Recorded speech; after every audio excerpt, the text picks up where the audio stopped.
Welcome to USA Global TV and Radio, where our mission is to provide education, entertainment, hope, and inspiration.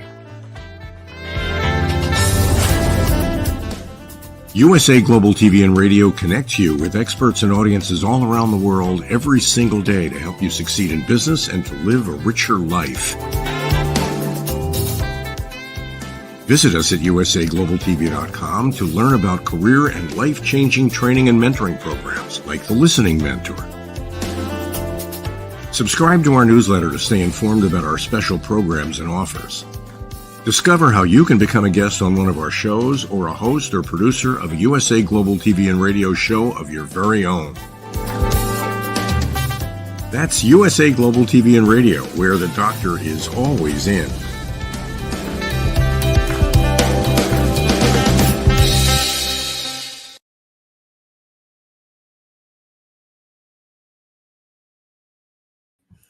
Hello, USA Global TV and Radio watchers and listeners. I am Mariska du Preez, and we are here with Talking Heads. Yes, on your favorite, hopefully, channel. And we love to share some insights and new learnings from, well, my space and other spaces when you go and watch some of the other content that we have around on the show. So with that, what exactly is it that we are exploring today? We are looking at questions. Now, I don't know about you guys, but I recall when I was in school, teachers typically said that there's no such thing as a stupid question, which to a degree does resonate, and sometimes we can formulate our questions a little better. Understanding exactly what it is that we get from the question also helps us to formulate our questions better. And as we are looking at our self-awareness, I thought question design and looking at how we formulate the questions and what happens once we ask the question to illuminate things about ourselves will also be helpful for us during this exploration of what exactly self-awareness is and how it works and, well, how we can do it a little bit better. So, the one thing that I came across not so long ago was a little TikTok video around lenses. Now, they had different types of lenses. They have lenses where you put a beam of light in and then the beam will go straight out. Sometimes the beam will make a little fan. Sometimes the beam will actually go back in and be more concentrated. So the different types of lenses had a different effect on the light when it went through it. Now, if you have ever been to an optometrist, that's a bit of what they do too, right? So they test our eyes and they have a bit of a look at what exactly happens for our eye. And then if the eye doesn't quite adjust the light in a way where it helps us to see, we get an external lens, which is called glasses, to help us see better. Now, how does all of this relate to questions, you might be wondering? Well, it relates to questions in the sense that whatever we start our question with also changes the output of what we will get once we ask that question. Now, to demonstrate this, let's first look at why questions. If we were to ask a question starting with why, or that has a why within the main piece of the question, what we are trying to do is, when we ask a why question, is we will get a reason. So think about, for instance, well, I know a lot of us has had this question before. Why did you do that? Well, it gives a reason. right? It also has the added effect that we go on defensive because now we need to explain ourselves. The general thing with a why question is typically that it would give reasons. So it looks at the reasoning or the thinking behind what it is that we are asking about. So that's what a why question does. So if we were to put a why lens in front of the thing that we are examining, we will get a whole bunch of reasons.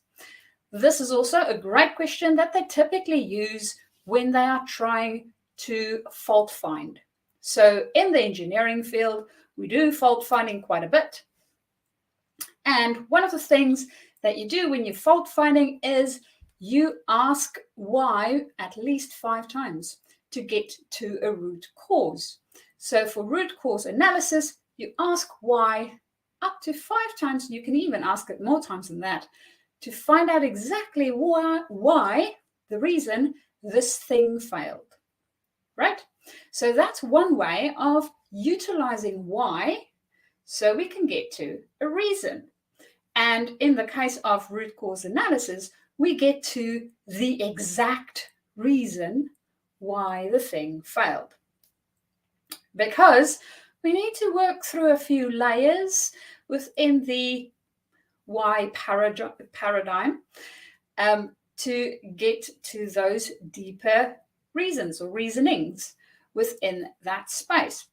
Now, why are great when we're looking for reasons as in root cause analysis, but it might not be great in other areas. So why? Wonderful question when we look for reasons. Does why work so well when we look for, well, next steps or action plans? Typically not. So when we are looking for next steps or action plans, what we want to be asking is more how questions. So when we look at how, we will see that the result of how gives us a step, a thing to do, an action plan. So to give an example of this, say for instance, I want to figure out how to bake a cake. And I ask, how do I bake a cake? Well, if I ask, how do I bake a cake? I will come up with a whole bunch of different things. I might come up with the process of baking the cake. So first mixing all my ingredients together so I can get a batter. Then from there, I need to do something with the batter, preferably put it in a pan. And then from there, I will put the pan in the oven at a certain temperature to then get the cake baked and take it out of the oven when it's ready. And voila, I have my cake. So that's steps in order to bake the cake. Now, that's typically what how questions give us. How questions look at the different steps that we need to take in order to get to a certain point. It does not determine the point. It only gives us the steps to get there. It helps us think through the steps to get there. So how is a great question to ask when we already know where we're starting and we know where we want to finish, and we need to figure out the middle piece as to how, right? How question, how to get there. So typically, how is related to more of a doing sort of approach that we might need to take. So I'm hoping that having explored the why now as to reasoning, the how as to steps that we might take, we are starting to see that there's a reason for utilizing different types of questions. Similar to lenses, we use different lenses to break light up and give us different things, outcomes at the end. So we have quite a few other types of questions that we can also use. So when you think at typical questions, we have why questions, we have what questions, we have where questions, we have when questions, and then we have how questions. Now we did the why questions, we know that's for reasons. We did the how questions, we know that's for doing. So what's going on with these other W's? When we look at where questions, that's sort of explanatory in the sense of if I ask just where, it will be an indication of place. So it might be, where did that happen? Where are we going for holiday? Where have you been? So all of those sort of where related questions has something to do with space and place. And that is how we will typically use a where question. When we look at a when question, we might think about, when will we go on holiday? When are you planning to finish that project? When can we go on our next big adventure? All of those are related to time. So if we want to know more about time, we typically ask when questions. We also ask when questions when we look at periods. So by when do I need to have this finished or completed? So it's still related to time, either a point in time or a space of time.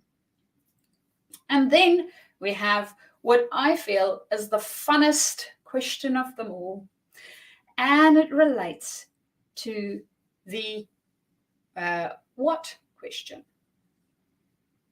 So what questions are very exploratory questions. They can really go in a whole bunch of different type of avenues. And of course, we need to see whether the way that we construct our what question actually give us what we are looking for. Because yes, what can be a environment or thing, but it can also explore a whole bunch of different things. So constructing our question and really thinking, okay, if I'm going to put the question this way, what will it give me? What's the outcome most likely going to be when I ask a question this way? So what questions especially within leadership, is one of those types of questions where it really helps us to explore what is happening within our team, within another person's thinking pattern. It also helps us to be curious. What is happening? Not a why is it happening, because that's only going to give us a reason. The what is happening is really looking at what's going on in the nuances within the space that we're working. What is happening within the nuances of the team that is working within the space where we are working. So a what question can look at quite a few different levels and layers and get into those nooks and crannies to expose more of what is happening within that space or environment, or even within the idea that we are exploring, or the brainstorming session that we have. So what questions are those questions that can really go in loads of different directions? And that's one of the reasons why I really, really enjoy a what constructed question. So, what questions can also be used, for instance, for direction. So if we think of a what question constructed as, what will we do next? It indicates that the what question we asked is looking for the next step. So we might ask a how question first to determine what the steps would be that we are looking at, or we might even ask a what question in that space. What are the steps that we need to take into consideration? So it really explores all the steps. And then we might ask a how question as to how do we go from step 1 to step 2? And it really gives us the practical implications of going from the one to the next.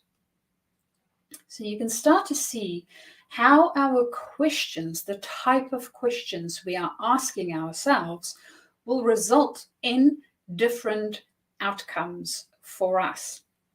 Now, the reason why questions are so important, especially when it comes to our own self-awareness, is there's been a number of studies done where they looked at the type of questions people that has a high self-awareness typically ask themselves. And I want to give you a guess which type of question comes up most. Yes, it's a what question. So typically for people with high self-awareness, they really want to get into the nooks and crannies and find out what is happening, what exactly takes place, or what they can learn from the experience. The question that comes up least is why questions. Because especially when it comes to our own self-awareness, what they found is that when we ask a why question, our brain tries to put a reason, because that's the outcome of a why question, to the thing that we ask about. And once it has put a reason to it, whether that reason is a valid reason or not, our brain sort of says, okay, I have answered that question. I am done with that now. And it stops exploring how we can learn from what happened. And that's where what questions really gives us all that juicy learning, regardless whether the environment or the situation was a fun situation or maybe a not so fun situation. Because yes, anytime we learn from an experience, that's a positive experience. When we have an experience, whether it was a fun one or not, and we do not learn from it, it sort of goes into a liability experience because, well, we literally didn't learn from it. We went through the experience and we gained nothing by going through it. So whenever we go through any experiences, whether it is a fun family trip or a trip that maybe turned out not to be as much fun, and there was, well, a whole lot of disasters in between, we can learn from both. And we learn from both when we ask questions about them. And now we have also learned that depending on the type of question we ask, some of them will actually serve us more than others. So understanding that the type of questions we ask ourselves, our teams, our loved ones, makes a difference as to the sense we are making from what is happening. And that is part of self-awareness. As human beings, we are sense-making beings. That's what we do. Any interaction, any environment that we go into, we make sense of it. Now, our brain are a very effective tool, and it typically looks for patterns. So it typically looks for any sense that we made from something before, and it will see whether it can apply it to this thing. If it can, it will most probably stop as soon as it thinks it has an answer. Again, one of the reasons why the type of questions we ask are so important, not only for us, but also for those around us. Because as we change the sense that we make from the things around us, we can also help other people to do the same by the questions we ask of ourselves and of them. So next time you see, well, a pair of glasses, somebody wearing a pair of glasses, or any other lenses within your space, remember that the questions you ask are also a lens, and they will reflect a different outcome depending on what question it is that you're asking. And if you forget everything else that we talked about today and you only remember one thing, ask more what questions of yourself and of others, and you will find that the world becomes a very, very interesting place and a lot more fun to be in. And that is the end of our lesson for today. I hope you enjoyed it. If there is any questions that you have or you would like to connect, please do so via either my LinkedIn, or you can do so via my email, which is mariska@journey2discover.com. Until next week, I hope you enjoy asking yourself loads and loads of what questions. Bye-bye.